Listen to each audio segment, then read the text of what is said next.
Драги пријатели, вечера одлучив повторно да ви се обратам со видео порака отколку да пишувам и да ви објаснам малку повеќе за геополитиката, бидејќи тоа ми е професија аналитика.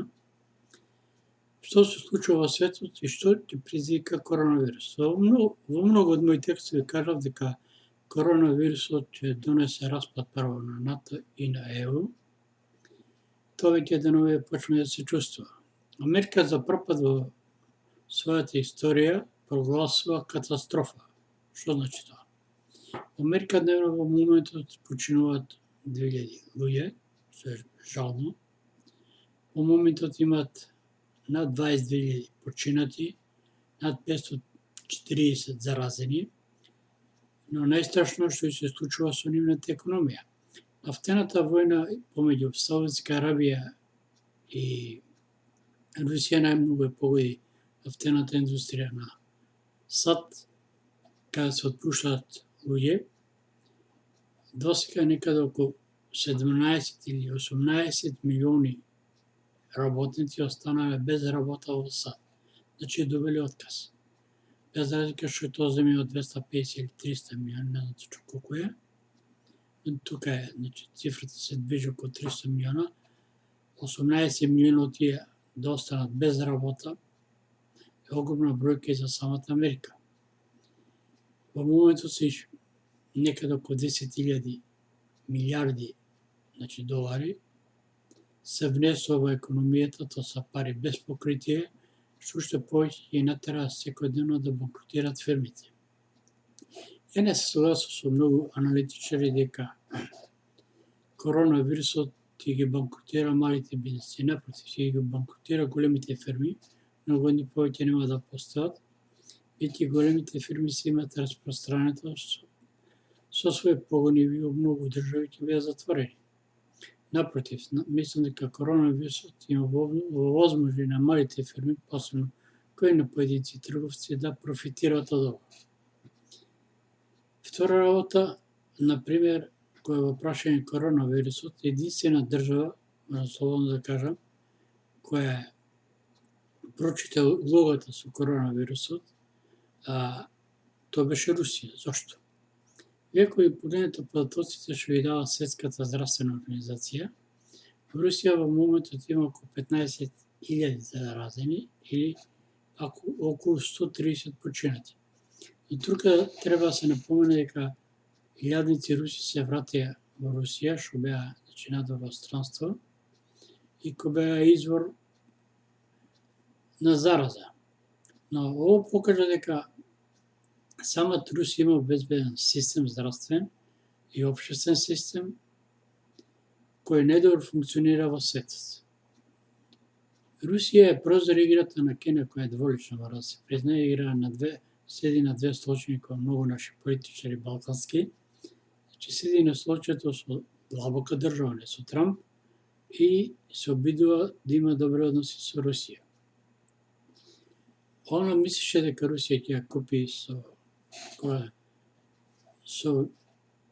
внесување на 400 милијади во рускиот економски систем, кога САД им воведе санкции, Путин го осети и ги прифати. Не треба да се заборави дека Русија скоро 60 или 70% од светските природни ресурси ги поседува, најмногу газ, нафта, нафта најмногу Венецуела, но тука и злато, дијаманти. И 10 години уназад, значи, Путин му треба шортак за рушење на овој либерален систем, го најде во Кина, но беше му доста предпазлив. Во изминатите 10 години, например, Русија воопште не извозуваше злато, туку го трупаше во државни ресурси, значи продажба нафта, газ, значи своето злато место да го продава, државата го откупуваше и во државни резерви. Додека Америка се фалеше дека има 8.000 тони злато, но тоа беа злато и на туѓи држави кои чуваше, кој што е, например, Германија и така натаму. Коронавирусот ќе донесе големи промени глобални во светот, но и ќе донесе и војна. Поточно војна помеѓу САД и Кина. Кина не случајно сакаше и економски ја помагаше и поддржуваше Русија. Поточно со инвестиции се обиде и на неј требаше поевтин газ, тоа е факт. Беше затоа и дел од гасот, силата на себе го инвестираше, мислам, во него, бидејќи беше поевтиното отколку да откупува амерички газ.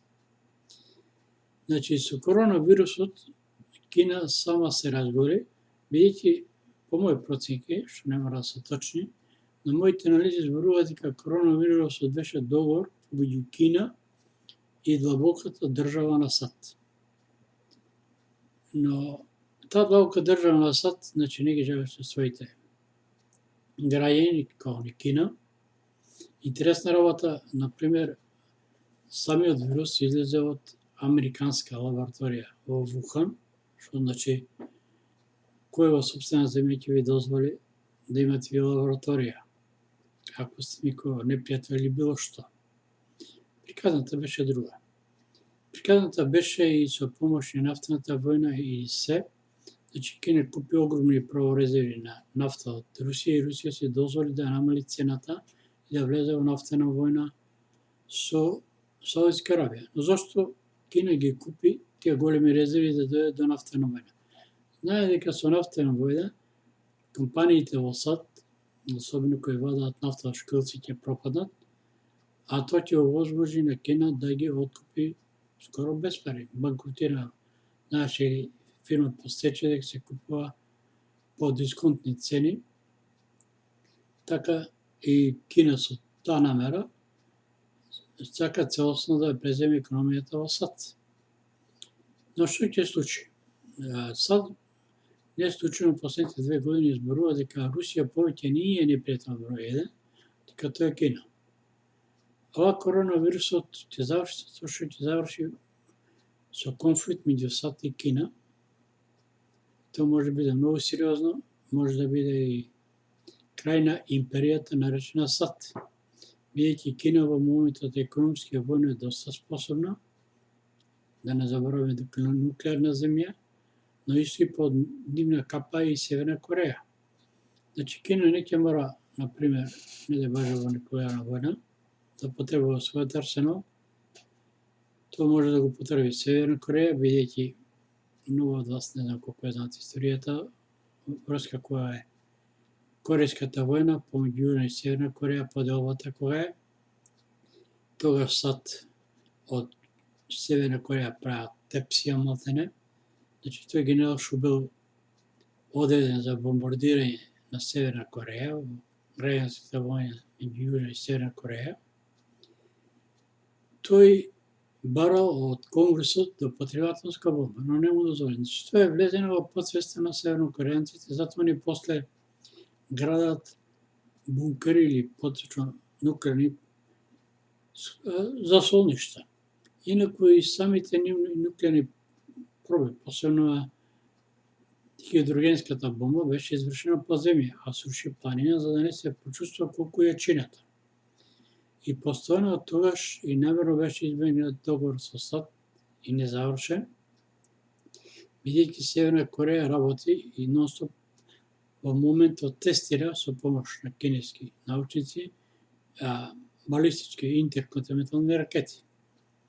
Значи, неминовно е војна меѓу САД и Кина и тоа мислам ќе се случи најверојатно годинава, некаде во период измеѓу мај и септември, не е случајно и октомври да дојде, бидејќи тогаш и вака малку да употребим и астрологијата во моите анализи, на 50-60 години може и повеќе, за прв пат се наоѓаат, например, Сатурн Уран во исти знак и тоа токму во Јарец, а Јарецот знаеме дека е 10-та куќа, тоа е светската глобална политика, ќе дојде до глобални пореметувања, ќе се сменат силите. Во се тоа на крајот Русија ќе излезе победник. Зашто Русија? Прво има природни ресурси, второ не е во отворен конфликт воен, точно дека се пази дека на своите граници од САД, но САД нема да смее со неја да војува, бидејќи Русија војно е најмоćна држава во светот, значи однатот е најмалку 3 пати посилна заедно сите земји, тоа го изјави самиот генерал амерички, значи не јас, че единствено има или поседува хиперзвучно ракети, оружје. Селенската војна доби само това сато дни порача за вредност од 4,5 милиарди севенска опрема, а дали ќе доби тоа е многу големо прашање. Значи Русија сепак е доминантна и во моментот, еве например во Русија истака неработен до крајот на април, затоа во Русија Владимир Путин ги нареди тие мерки за да заштити државата. И кој ќе погледнете статистиката што дава Светската здравствена организација, во моментот во Русија има околу 15.000 заразени, но 130 лица само починати. Што тоа зборува? Колку Русија што има заразени, повеќето европски земји, Шпанија, Италија и другите имаат повеќе починати лица. Велика Британија го помина бројот од 10.000, а сад бројот од 22.000 и некаде околу 540.000 заразени. Што значи ово? Коронавирусот е за мене лично, ја немам материјални докази, но моите анализи зборуваат дека тоа е заеднички договор на длабоката држава и демократите и кинезите. Но сето како ќе заврши можеби погубно и за Кина и за САД. Македонија мислам дека направи голема грешка, но се сеќа коронавирусот е спасител, влегувањето во НАТО и било во кој сојуз. Без разлика дали си со Русија или со НАТО е многу опасно во овие времиња, од причина, што било кај да влезеш, во кој сојуз ти си легитимна цел за другата страна. Драги пријатели, за Македонија и за политичките работи во Македонија, понекад следните мои јавувања преку вака видео пораки. Вечерва сакав само да ви кажам дека коронавирусот е биолошко оружје, пуштено од длабоката држава и од Кина. Тоа Русија го знаеше, затоа последиците ќе не се најмали. Кина, ако не го контролирано пушеше, значи го пуши само во Вухан и жртвуваше околу 3.000, бар толку покажува до сега 3.000, нешто и 300. Знаеме добро дека секој комунистички систем, па и поранешна Југославија жртвуваше своји луѓе по голото ти стрелаше.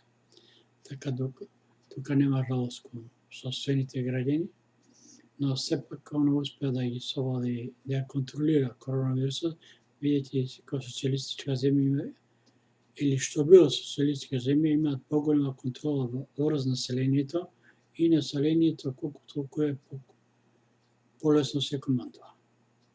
Драги пријатели, толку за вечерва, повеќе во некој од наредните јавувања.